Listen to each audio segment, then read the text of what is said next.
We are live. We are live. We are live. Ring View Podcast. My name is Barry Grant Jr. That is Josh Tariff over there. How you doing, kind sir? Oh, fellow kind sir, I am doing swimmingly. Good. Yeah, we are now at a point where the gloves have come off as we start getting ready, towards Mania, A because we lot of got violence over the last few weeks, right? people were people were hurting each other this Yeah. week. It was violent. Why can't people just talk out their differences on Raw and SmackDown? Hurting each other, and there's some confusion as to why, but we will get into all of that. I'm still adamant on one of these days. I want someone to challenge someone else to a spirited debate match Listen, where that we hash out our differences with words. that would probably sell. You can Yeah, have a promo that's like a half-hour promo on a card. That would right. actually. So the promo segment is an actual stipulation type match. Yes, yes. Yeah, That there's somebody there has to be a winner and loser of this debate. yeah. I don't, you somehow have a referee calling that. They'll probably still somehow get distracted, Yeah, but you but find a way. yeah. Find a way. I like that idea. We got some stuff to cover. Hall of Fame news. There's some updates there. Monday Night Raw. We're gonna review that. SmackDown. What happened on SmackDown? Poor Matt Cardona. You had some other stuff happening as well. There was like people just fighting the entire episode. That's cool. So we can discuss that. Mhm. And whatever else comes up, right? So where do you want to start, sir? Oh, I mean, there's so many areas. I mean, one other thing you had to mention. I'm ready for Jelly Roll and Kit Wilson to main event WrestleMania. Listen, just sprinkling. Why is Jelly Roll cutting the best promos out of anyone heading to Mania right now? I don't know, but the fact that he's talking about putting his fat on somebody's back, it was just very, very awkward. uh, I was like, all right, it works, but I was like, come on, Yeah. I don't want that type of picture in my head. You know what I Right. mean? That's what I didn't want. But came off very well. We can start there. We can start with SmackDown if you'd like. Sure. What Yeah. was the biggest guy? I think the biggest thing for me, obviously, we're going to talk about Randy Orton because that's the biggest story. But the fighting between Jacob Fatu and Drew McIntyre, chef's kiss. Like, listen, the fact that they were just fighting throughout the entire show, that's great. But the other part of it is like, how bad are these security guards that they can't contain these two? Well, not just that. And I normally praise and admire SmackDown General Manager Nick Aldis Right. for the work he does. But this was the type of thing of, hey, security, separate them. Okay, good. Everything's fine now. I'm going to go take care of him. I was like, what? Are you fighting again? No, no, no. Security, get back out there. It's like pre-K. Yeah, and it's just like, you do it one more time, I'm going to put you in timeout. Right. Oh, you're doing it again. And now, and then it ends with them like on like the property next door behind a fence. Because technically, if that's the situation, hey, Nick, they're off your property. Like, you can't stop them from doing whatever. So, just be like, oh, they'll never learn. And then Right. just go on your merry little way. But they brawl everywhere, hitting each other with everything. And eventually, behind a fence, they both fall off the side of a building, which the way they acted made it seem like they fell to their death. So this has to be leading, obviously, not some match at Mania, but yeah, this is going to be like a Falls Count Anywhere type match at Mania, last man standing at Mania. Like, okay, where can they go in Allegiant Stadium? Like, this is going to be the type of thing that they are going to pre-tape the finish of the match on the roof of the stadium. Right. Maybe they do have a stadium match. Right. Well, false count, like last man or false count anywhere, where they eventually end at the top of the stadium. Oh my God. And Jacob Fatu will throw McIntyre off the roof of the stadium. And then he'll be back in 2 weeks. Right. He'll be back the next night. He'll be back the next night. Baron Corbin threw Rey Mysterio off the building, and he was back a week later. How long was Rey Mysterio out when Kevin Nash darted him into the sound truck? He was probably back by Thunder. I don't know. I don't. I don't know. Well, listen. This was good. This was good. I didn't. It was entertaining. It was very. I was sports entertained by it. Yeah, That's the one thing. If we were entertained by it, I think it did its job. Yes. Biggest takeaway from me outside of the Cody stuff, because obviously that's what we're doing. Didn't really like the match, but I didn't like where they went with it. Like Ilya Dragunov loses to Carmelo Hayes, and I don't know how you thought about it, but that to me felt like a WrestleMania match. So you give it away on SmackDown, and now where does Ilya go and where does Carmelo go? Well, it was still, and I'm trying to remember the exact finish of it, but I feel like it ended with like some controversy where no, it was clean. I know it was clean, but yeah. I think it almost looked like during the shot that Ilya's shoulder did get up. Okay. Which obviously, but the ref, didn't see it and this and that. And, I want to say they've gone back and forth because they did at the beginning, but since it's been Carmelo, like all Carmelo. So I do feel like they will have a Mania match, and the way they go with their endurance and stuff like that, I can see them doing like a 2 out of 3 falls match or something along those lines at Mania.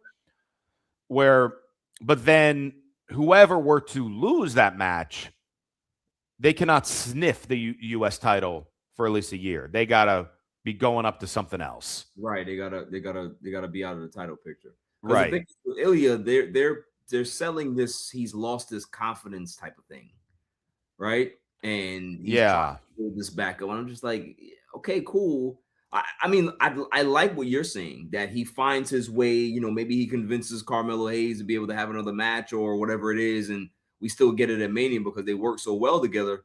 That's what I would want to see. I would hate for him not to be able to get an opportunity to be able to have another shot at the U.S. title, especially at WrestleMania. I think both of them deserve to be at WrestleMania, whether it be together and in a one-on-one situation, or you have a multi-man match where the U.S. title is on the line. But the U.S. title needs to be on the line at Mania. And Ilya losing confidence is like eerily similar to the Johnny Gargano story, just minus just being in a plank position and motionless. Sleeping on carts.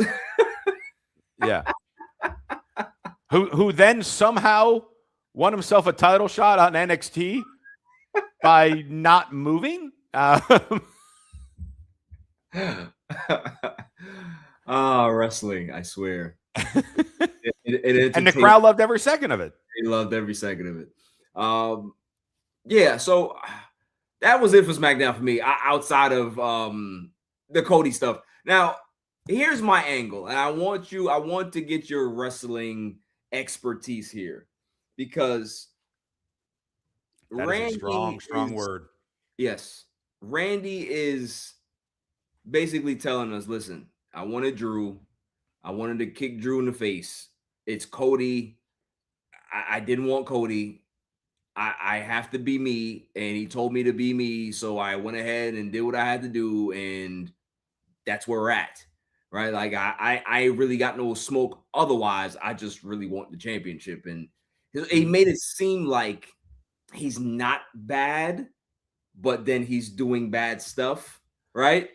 Well, I mean, he was also, like high-fiving fans, trying to That's what I'm saying. apologize for stuff. And so it's just like, it's almost, I mean, it's playing more visual, like comically into the voices. Right. Than we've had in the past. There have been times where, he's snapping, he's doing this, doing that. But it's not like he would snap and then be out of it and be happy-go-lucky guy again. This is like split personality type scenario. Do you like that angle that they're taking with that? I mean, I don't hate it. I need more of it to really make a full decision than just kind of this 1 week. Yeah. Also, did I miss something? Please correct me if I missed something. Did we find out who he was on the phone with on Not Raw? yet. Nope, because they're still doing the contract negotiation with Ted DiBiase Jr. Got it. Yep. So because I thought he mentioned when he did that phone call that it was going to be brought up on SmackDown, but obviously it did not get brought up. So that I was waiting for that. Yeah. And it's like, none of this is happening. And then instead we get Los Garza and Rey Fenix looking at him backstage. He was like, Randy, we look up to you. You made us sad. And then Apollo Crews shows up and he's like, hey, I'm still here. And then Cardona, and which is a damn shame because Apollo Crews is so freaking good. So talented. And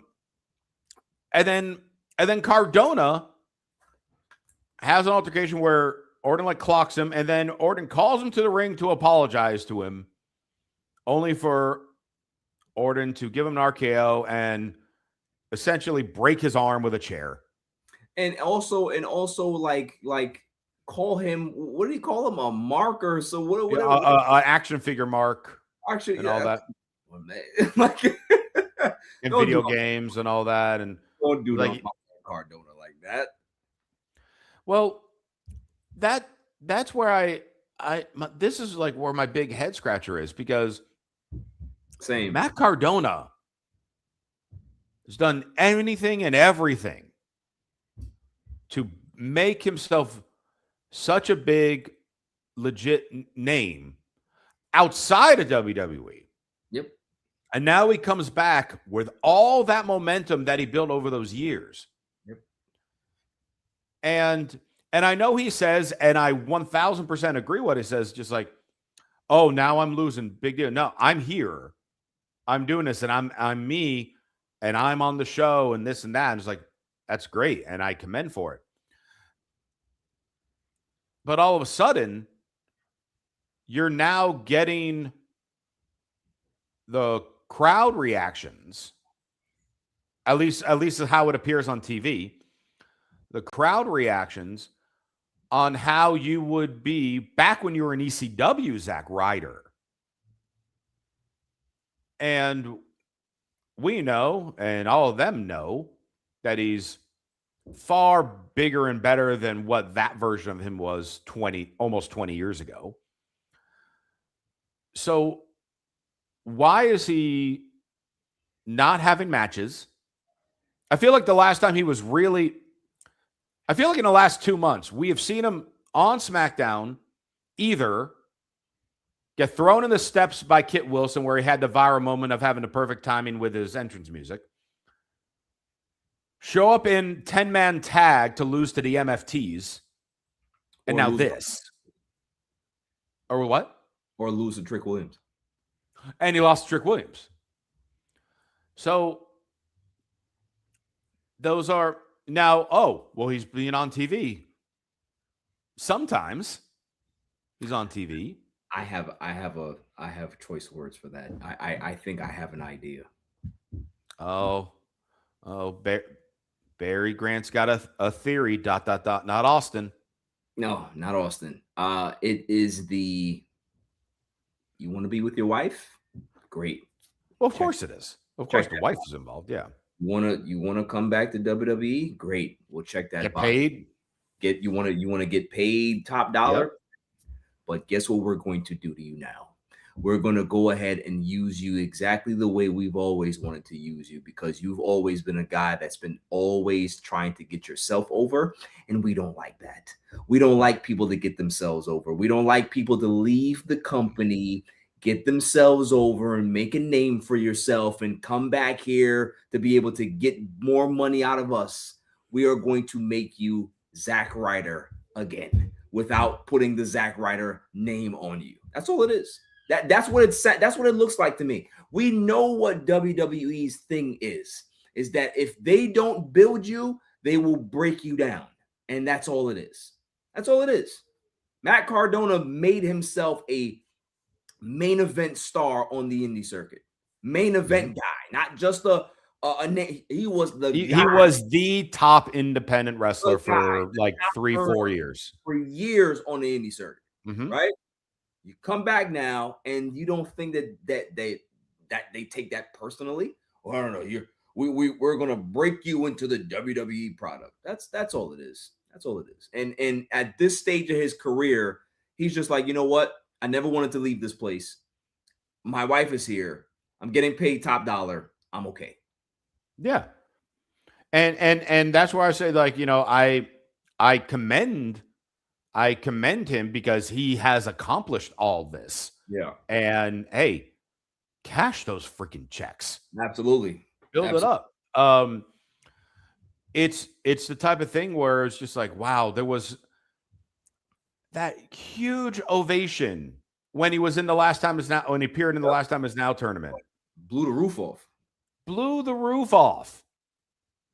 If that tournament was happening right now, people have been like, why is he in this? Yeah. Yeah.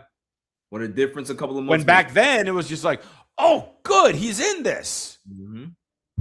What a difference a couple of months makes, man. And that's the unfortunate part. That's the dark side of the WWE booking, right? Is that there's so many people that they want to go ahead and highlight around this time of year. And by doing that, you go ahead and you throw dirt on other people. And there has to be a better balance where you don't necessarily have to throw dirt on Cardona, but at least give him something that he doesn't look like a complete jobber. Because at the end of the day, all he looks like at this point is Cody Rhodes' friend that he got his arm broken.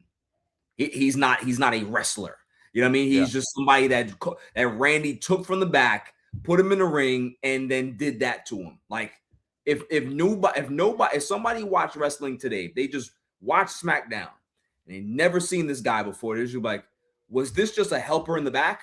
Or was this just a guy in the back? They probably didn't even know he wrestled because they never seen him before. They never heard of him before. And that's the part that I don't like, is because where do you go? Where do you go from here with Cardona? Because if you technically broke his arm, that means that he's not going to be on SmackDown next week.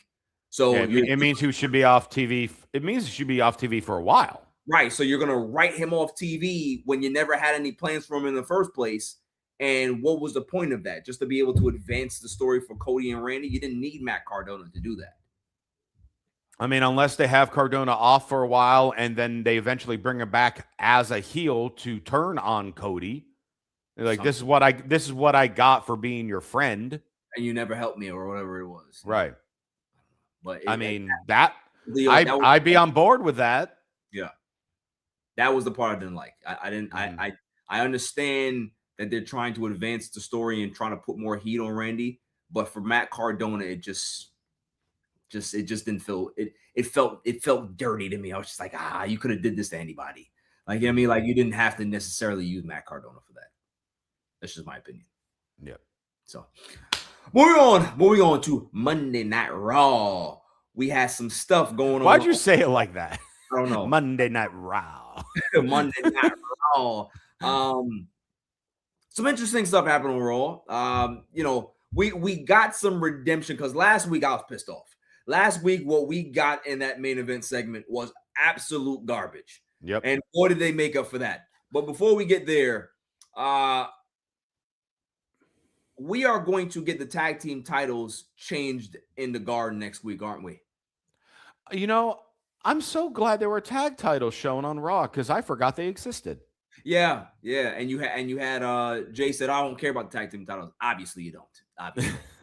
Obviously. Yeah. So It was originally, because we talked about it last week, it was advertised to be for the tag titles tonight or this past Monday, and then it switched to a non-title match. Right. And now, based on what happened, it's going to be in the Garden, and in a street fight. Right. So it's interesting because I heard a theory, not named Austin, even though Austin has to do with this match, on why it was suddenly changed, and it makes total sense. Let me hear it. Is it today? Yeah, today is opening day in baseball. Yes, officially, yes. And the Netflix is showing opening day, tonight. Their first live baseball of Giants and Yankees. Yep. And the Usos are appearing in San Francisco. I think it's in it's either San Francisco where they're from or New York where they're going to be on Raw. Right. So I don't know where it is, but they're supposed to be appearing. So they would want them to be there with the tag titles to advertise. They're defending the titles this Monday on Netflix in a street fight at Madison Square Garden. So look, here they are. They have titles. They're defending them on Raw. Make sure you tune into that. So it's that makes sense. Yeah, it does. So with it though, LA Knight jumps in, and I don't know if you've seen the fan footage of LA Knight from Raw. I want you in real time right now to Google or TikTok and look for LA Knight on Raw. Because when his music hits, you don't see it at all on TV. They did a fantastic job of us not being able to see this. But from the fan view, his music hits, and you see him sprinting through the crowd, hops over the barricade, and just decks it. He just falls flat on his face. Are you serious? But then got up fast enough to then still push what's his name into the steps and all that. But I need you in real time right now to find this video because I need your genuine reaction to this. I can't believe it. I hadn't seen. I'm like, oh, LA, come on, poor guy. I mean, just like a weird circumstance. He is. I don't know if I've ever seen him run as fast as he was running, and then he hops over the barricade, and you don't see him anymore.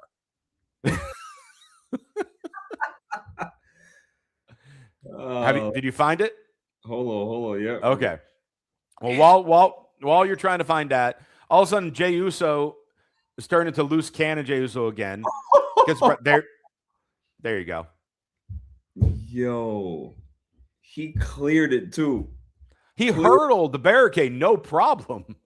Oh my God, he's starting to get old, man. You might have to stop doing these things, LA.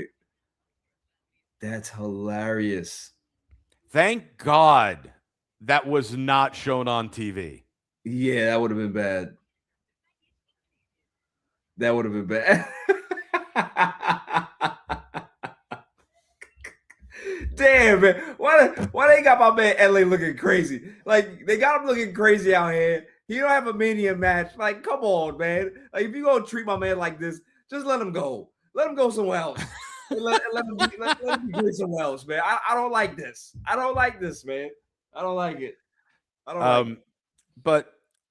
But now we got crazy Jey Uso again. We got crazy bloodline Jey Uso. Mini Roman. That's what we calling him.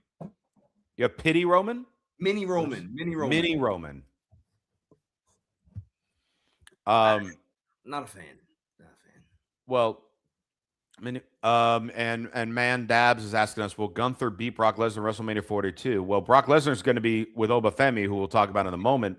Wait until, as I was predicting last week, the Raw after Mania for Gunther to possibly do something with Brock Lesnar. We'll see. I'm going to go on a limb and say this whole career killer thing it needs to die. I'm over it.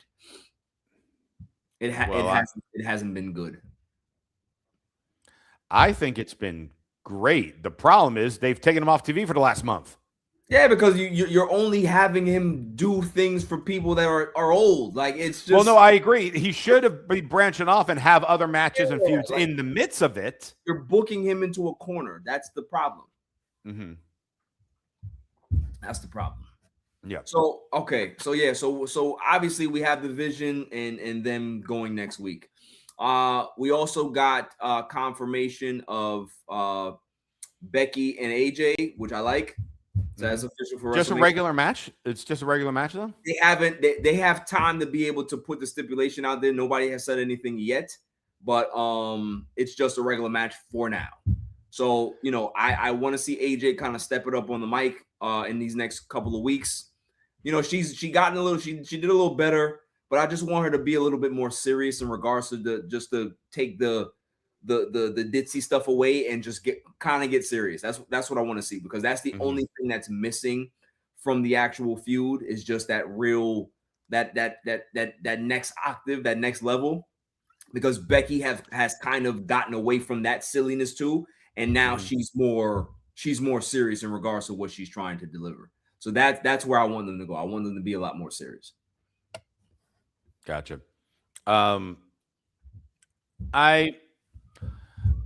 feel like with the promo exchange that happened on Raw, the seriousness started coming out. Yeah.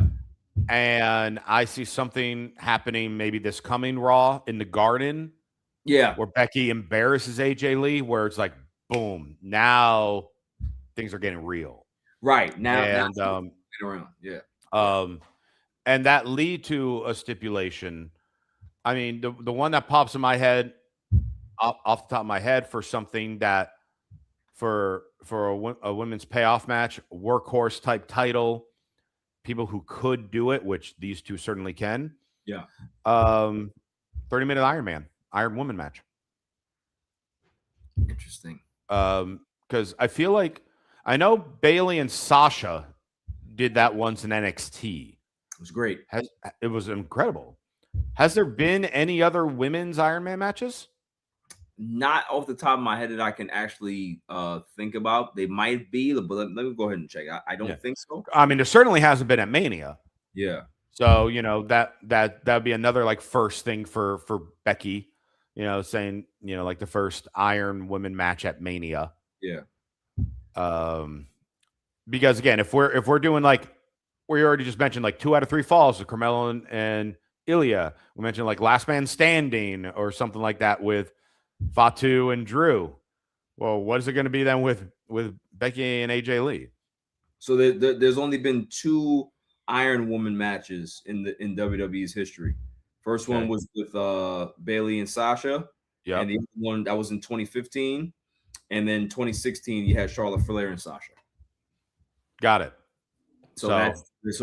It's been 10 years since there's been one. So you can absolutely do one. 100%. I think that would be a very good stipulation, depending on how the rest of the card shapes out, right? Like if you're going to give them 30 minutes, then that means that, you're taking something away, right? So we'll see what happens. Is Rhea and Jade going to go more than 10? I would hope not. So I would hope not, because I want it to be a short match and I need Jade to win. That's another thing, though, we need to bring up from SmackDown real quick. Yes. So we skipped over that. So Jade takes out B-Fab and Michin, and they're gone for weeks.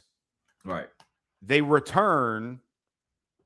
Jade beats Michin in a match. And then the following week, with no conversations, no promo, no explanations, we're with her now. And then they all ganged up and beat up Rhea. And by the way, I know we just joked about, is Jade Rhea going to go 10 minutes? You got to applaud Jade for doing her move in that outfit. Very impressive. With the heels that she was wearing, plus the outfit, that she was able to fully execute the Jaded is what's called, right? Like flawlessly on Rhea. Listen, she look awesome. She's the type of woman that can run in those heels and do it for free. You know what I mean? Like so, it's very, very impressive. But yeah, it's SmackDown. Like, is there any rhyme or reason for why they do things? It's just like, oh, okay, well, this is happening now. It doesn't make sense, but okay. Like, I don't hate the stable. It's cool, but it would be nice for us to be able to have a little bit more depth to what's happening and as to why they're now partnered with Jade. There's nothing wrong with them partnering with Jade because it makes sense that now Rhea has no backup.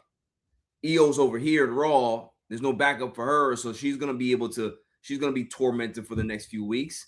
And maybe this opens the window for Bianca Belair to be able to be in her corner at Mania. Who knows? It could. I think this also is a great setup to bring Kalani Jordan in. That too. Whether you put her with the group of Jade or she's the one that helps out Rhea. Right. Because you could put her either way. I've been really liking her heel work, so I would prefer her on that side. Yeah.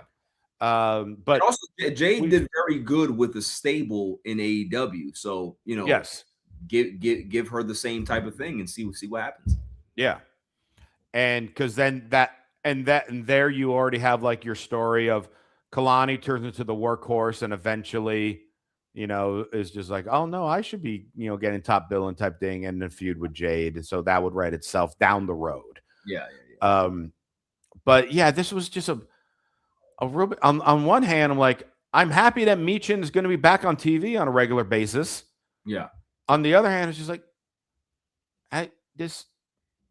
no one said anything.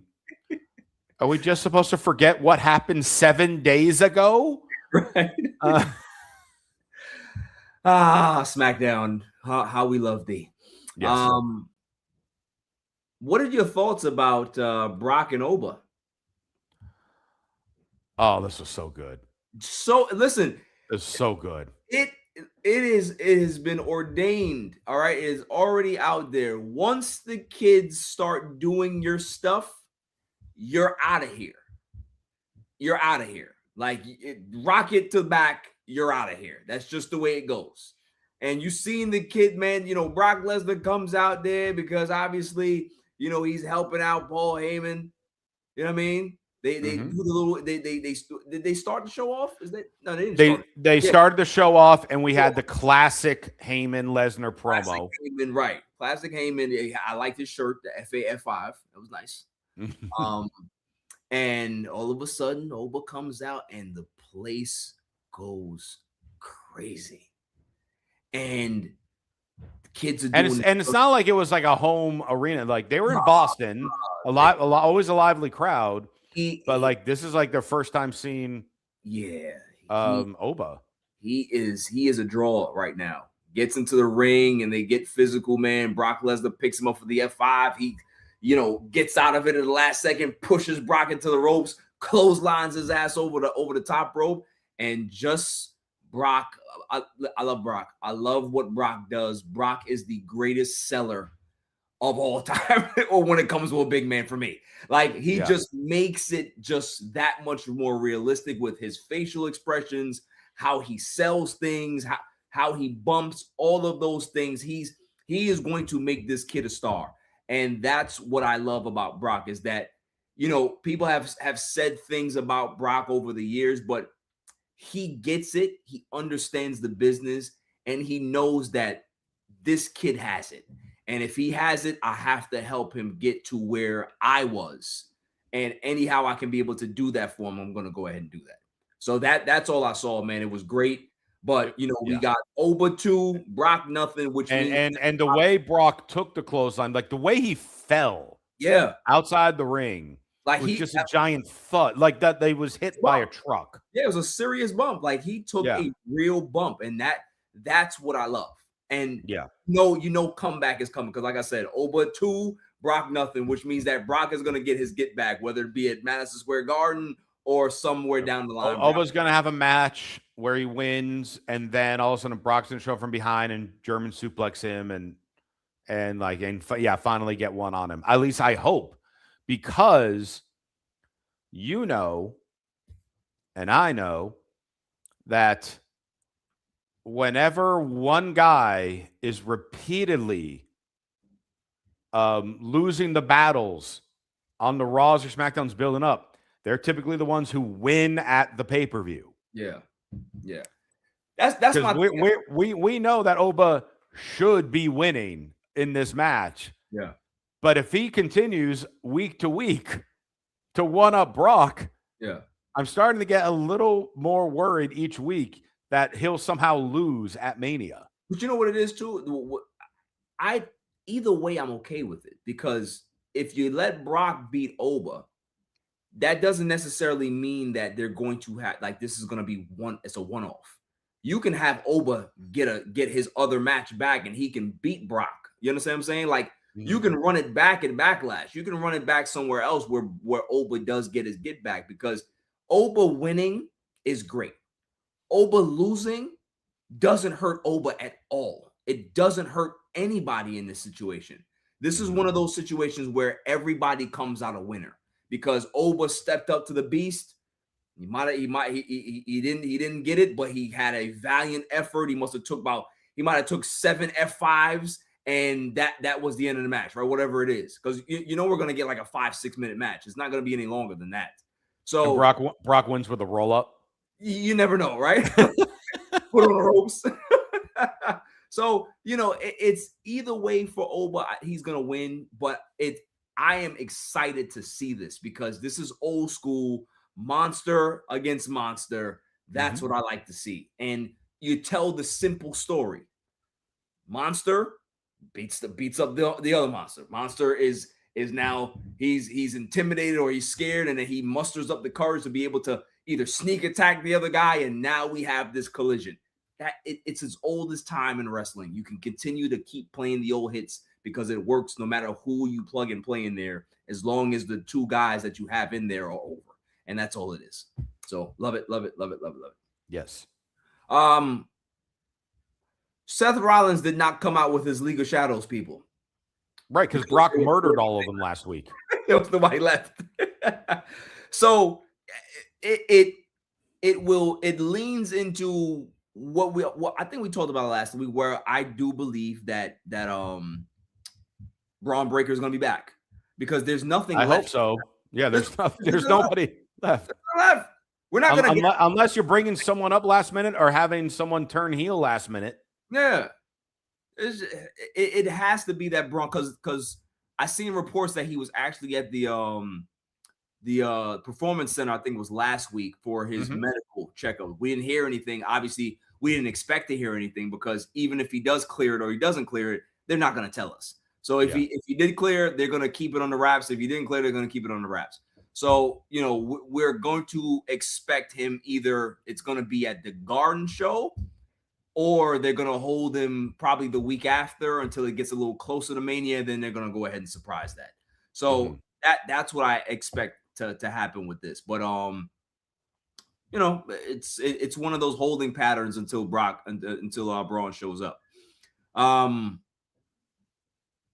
Fast forward now into the bloodline. Excuse me, not bloodline. The CM Punk Roman Reigns segment, which kind of feels like bloodline, because it's like you got the Usos all in there. You got LA Knight in the back saying, hey, listen, we cool just as long as y'all don't go back into the whole bloodline thing again. And it's just like you starting to look like baby Roman and blah, blah, blah, blah. And Punk goes out there, does his promo. Jay's out there, Jimmy's out there, and Jay is pacing back and forth like the crazy man that he used to be. And it's just like, okay. All right, it's cool. I mean, it's fine for what it is. Roman comes out, and Roman says, you guys had a tag match, right? Guys, tag match is over? Everything's good? Respectfully, I need y'all to go. And they go ahead and they leave, and all of a sudden chaos breaks out, and Jay says, no, we gotta go back, because Jay and CM Punk are going at it, and Jimmy says, yo, you tend to lose your cool and lose control. Yep.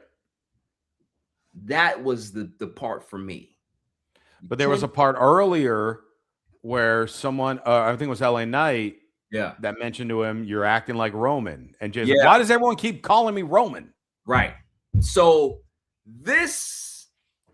that little thing right there, we got Bloodline in there, is cool.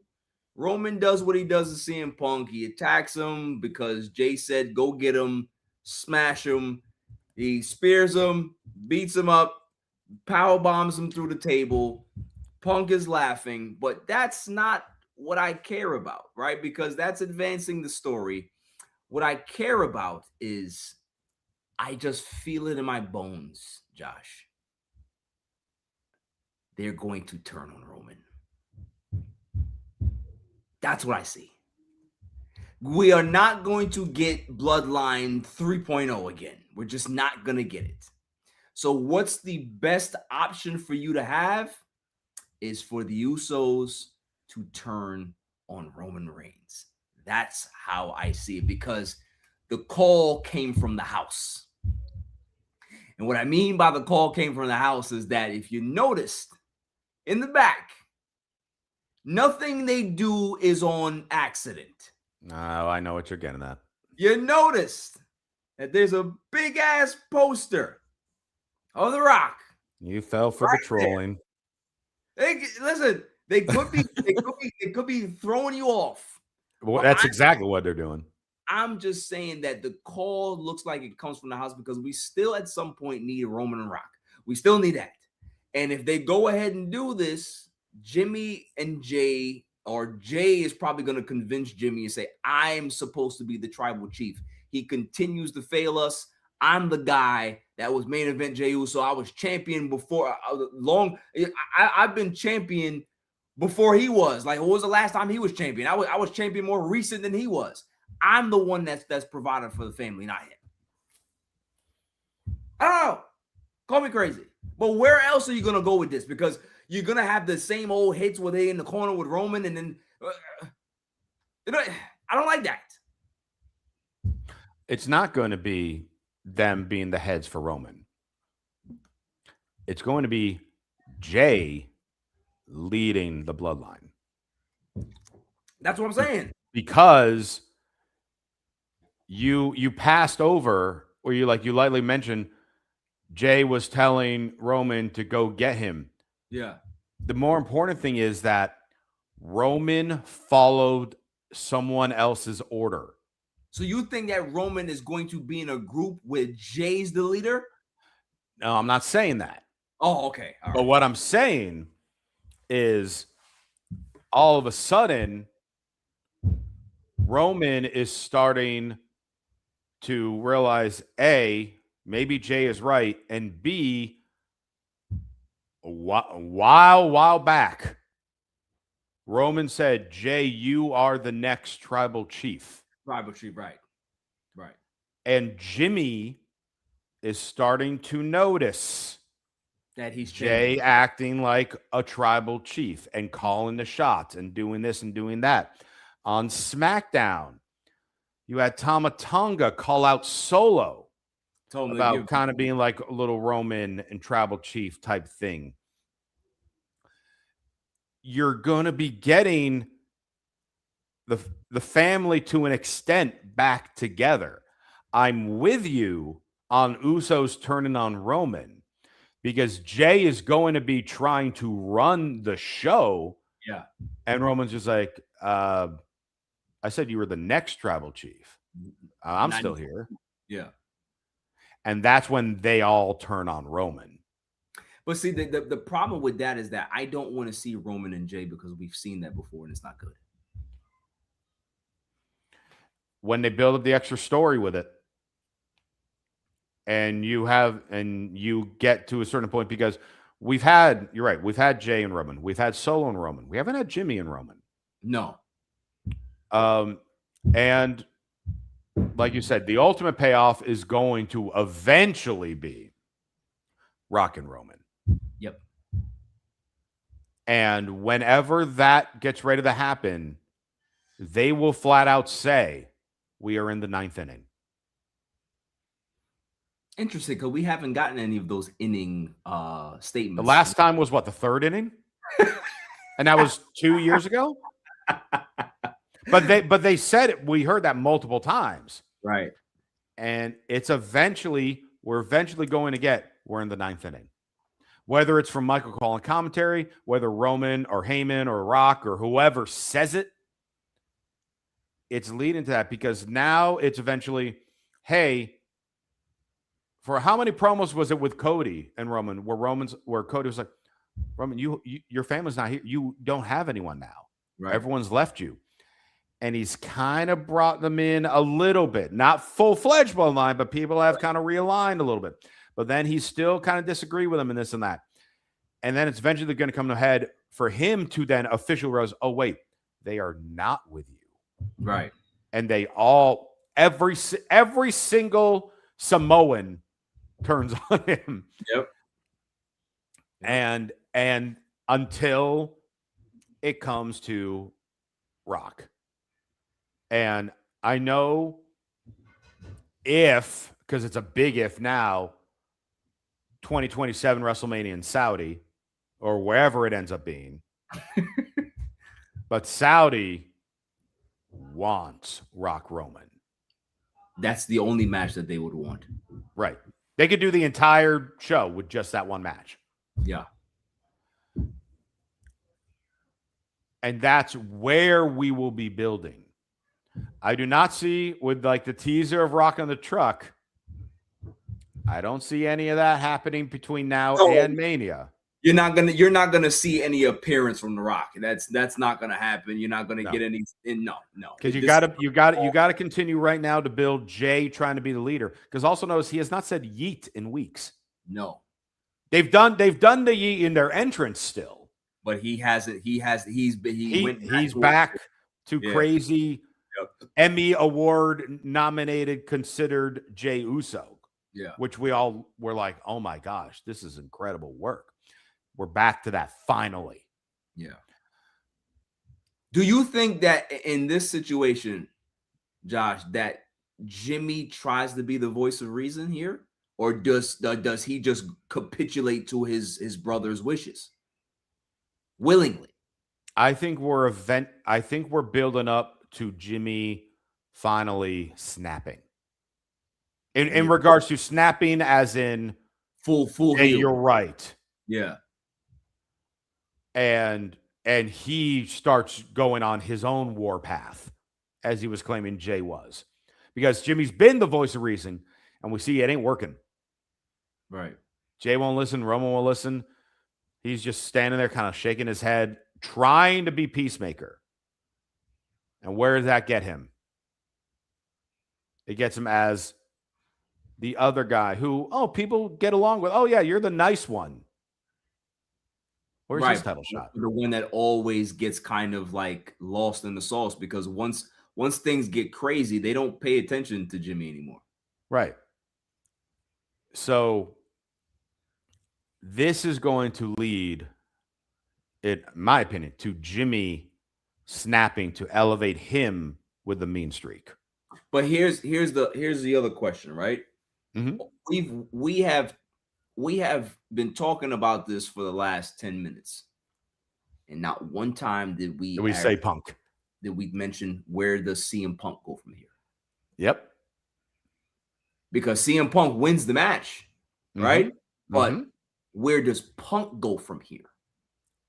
Next to them will be Jay.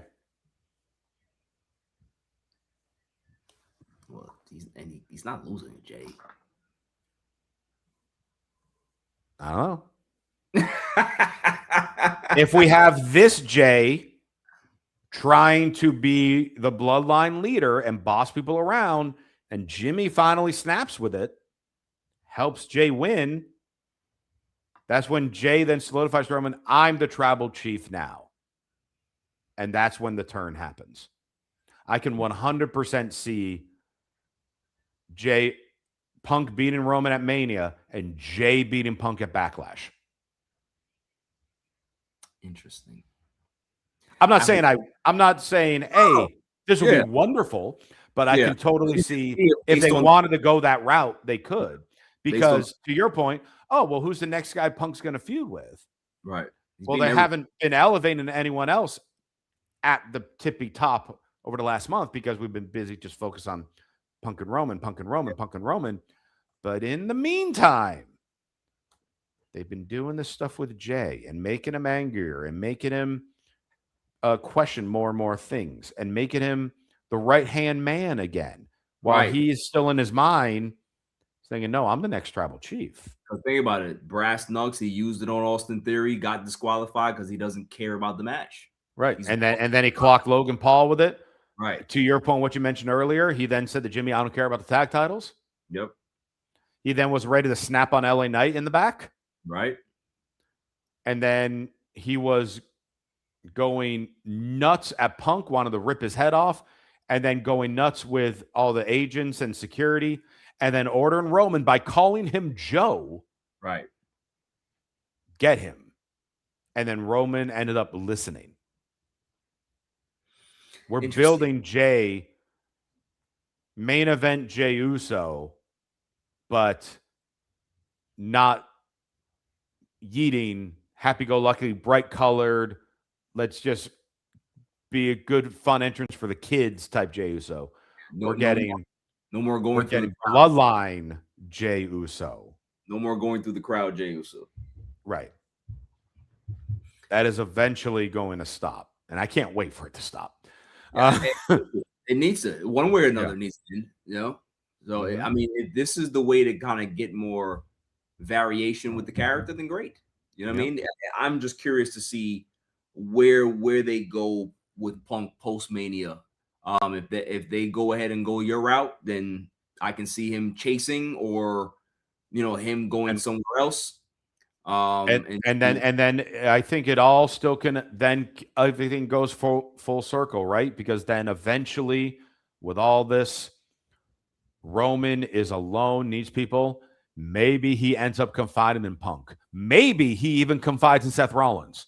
Right. So I might need a new version of the Shield. Right. I have to go back to where I started. Because I think the next character arc for Roman Reigns, if this is where they're going, is that there needs to be doubt. Like for the first time in 6 years, right? There's doubt in regards to, I don't know what I'm doing anymore. I don't have the same influence that I used to have. Like nobody's listening to me. I don't have any backup. I haven't had a championship in a long time. Where am I going? What am I doing? And that's where you get this humble Roman Reigns. We haven't seen a humble tribal chief in a very long time. And that's probably where they go. It's probably where they go. Oh, you need me now. He's going to have to do a lot of like atonement. Yep. Oh, yeah. Yeah, you know what I mean? With LA Knight, with Punk, like there's a lot of atonement that he's going to start showing up on a weekly basis. But like all of those things. So like because that's what people are mad about is like, oh, well, they can't put the belt on Roman Reigns because he's a part-timer. And it's like, yeah, I understand that because they created the belt because he was a part-timer with the other belt. So, there's a lot of roads that they can go here. They're all very interesting, different levels of interesting. So, we'll see what happens. I like the fact that CM Punk was laughing at the end because that tells the stories like he's not in control here. Something's going on with this guy where he's not Mr. Cool anymore. And I see something's wrong with him. You know what I mean? That's what the story is that Mr. Cool is no longer Mr. Cool anymore because at this point, I think Roman is starting to get desperate. And I think he's starting to realize that if I don't have that championship, I don't have the power. Yeah. And he's going to try to do whatever he can to be able to get it. And leaning on his cousins to try to manipulate him to get there. And they're saying, you're not going to manipulate us anymore. We're done with that. Right. We're done with that. So there's a story. Good. Final stuff, which I like. I didn't like everything about it, but I liked it. Sid Vicious, Hall of Fame. Thank you. It's about you're forgetting the other Hall of Famer. who's that got Dennis Rodman.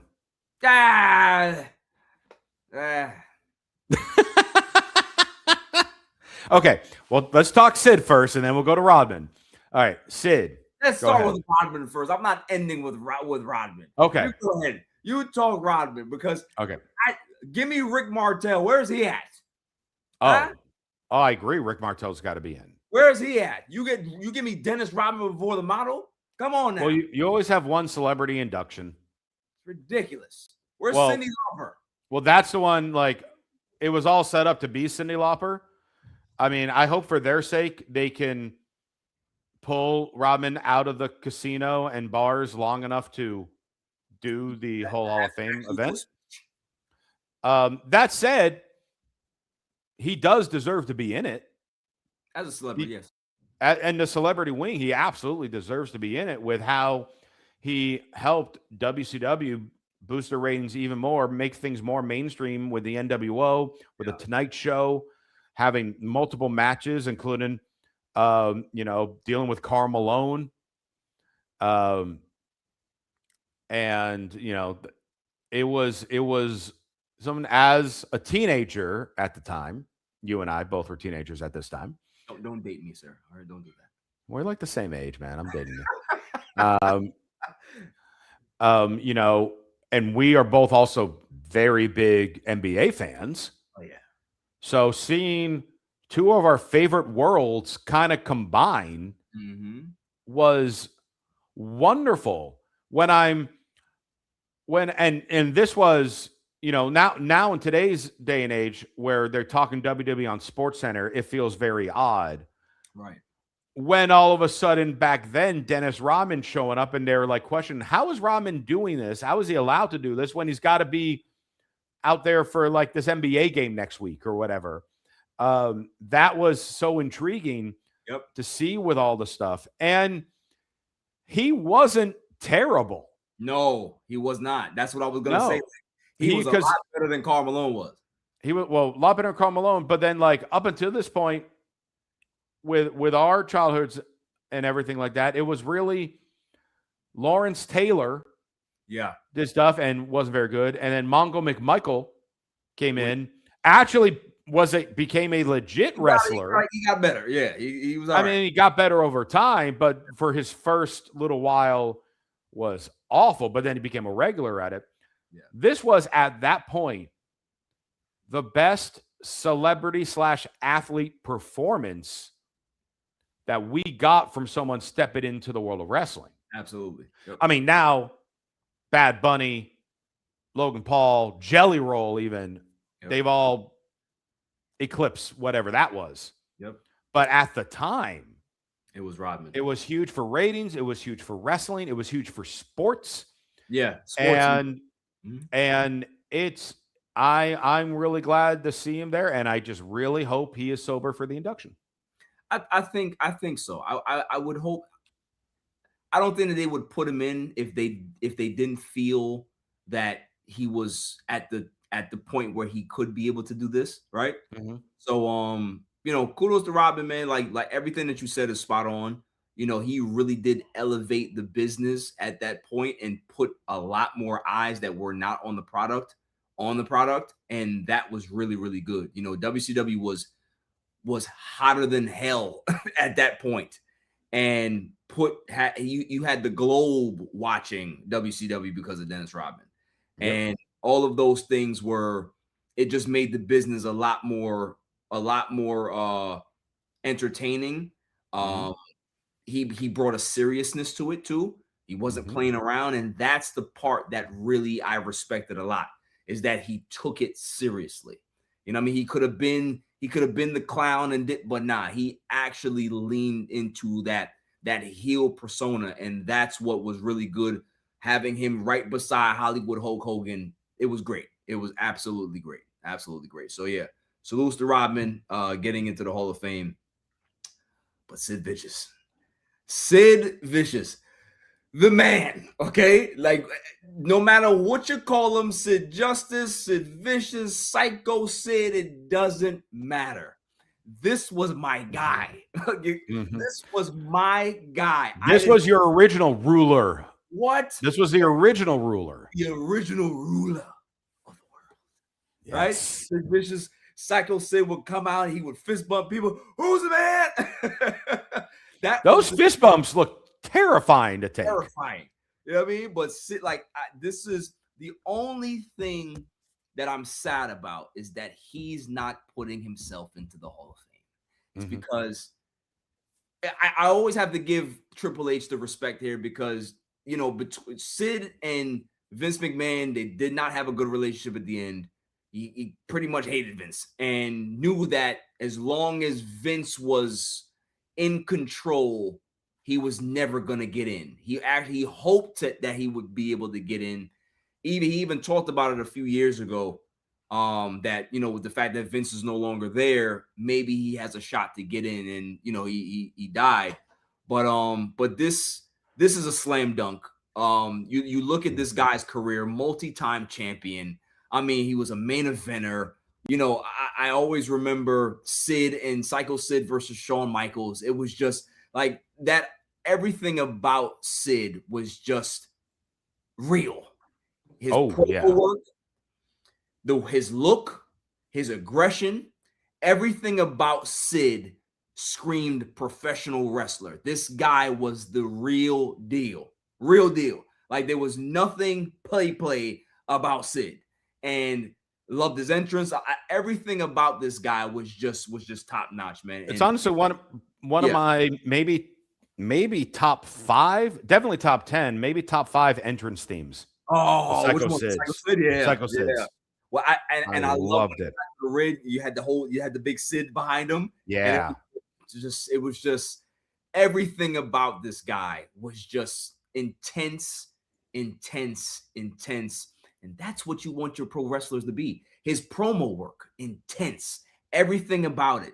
Everything about Sid. If you're going to go ahead and design a professional wrestler, 9 times out of 10, you're taking something from Sid to be able to put into that professional wrestler because he had everything you wanted. And he was what, like 6'8", 6'9", something like that? He was a giant, chiseled, like you said, terrifying, could talk. Yep. Power bomb from him looked incredibly devastating. Yep. I mean, there were a handful of times when I was young where something that was happening on TV like legit scared me. When Sid went nuts on Shawn Michaels and turned on him and gave him the repeated power bombs to the point where Diesel came out after they just finished their feud and had their Mania match. I was just like, oh no! Like Sid really hurt Shawn Michaels. I think every kid was Sid is. I'm terrified of Sid. He did exactly what he was supposed to do. Yep. And yeah, you're like any big man, any giant, any monster heel. If you want to succeed, you got to put a little Psycho Sid in your act. 100%. Anybody that's coming up in the business right now, who's in the business, who is coming up, you need to go put in Psycho Sid tapes, Sid Justice tapes, Sid Vicious tapes, whatever you want to, whichever era you want to go ahead and go look at. Go look at him and see exactly what a big man is supposed to be. And he was the prototype, the just everything about him, man. So, you know, this is a slam dunk to me. Very, very excited about this. I just hope, I just wish that he was the one to be able to speak and we can hear from him. You know, hopefully we can have some of his family members. I know he has sons, so hopefully they're there. Hopefully it's just not a video package where they just do one of these legacy things. I hope that. Well, that's my one question, because they're listing them as a legacy induction. Yeah. So, because in the past, their legacy inductions have consisted of just like a montage of people. Right. Will this now just be what they call it when they induct someone that has passed away? That's what it should be. That's what I hope it is. Because if it's just like a legacy thing where it's just a video montage and that's the end of it, I'm going to be pissed. I'd be upset. Yeah. You know what I mean? So, that's I get, you're not going to give his kids as long to do their speech as you will Stephanie and AJ Styles. I get that. Yeah. But at least give you got to do it. Yeah. And you got to give it the full induction. And also too, have somebody, have somebody in the business to be able to announce the kids on stage. I don't know who would you better have Sean be the one inducting him. It'd be Sean, or it could Diesel be or Nash. Yeah, either one of them. One of those guys. You know what I mean? You can even Undertaker could too, because he main evented the Mania with Sid. Can go Undertaker, absolutely. Yep. So I would say any one of those three to be the ones to introduce the family. Yeah, 100%. 100%. Good stuff, man. Is there anything that we didn't cover? I mean, I just want to cover more of Jelly Roll and Kit Wilson, because that was the slam poetry battle. Do you remember years ago when Flo Rida was a guest and Bo Dallas cooked him so badly? Yeah, I remember that. And Flo Rida seemed embarrassed, and everyone was just like, "Oh no, this was bad." This was that situation completely spun around, because Jelly Roll was all for it, and this was so good. I was so sports entertained with this segment. It was ridiculous. Jelly Roll is pretty good when it comes to the WWE stuff, man. He's pretty good. And along with even Jelly Roll's backstage promo that he did with Orton. Yeah, it was good. He gets it, and he wants to do the right things with it. And I've never been a big country music fan. I've always respected and stuff. It's just never been my thing. Yeah.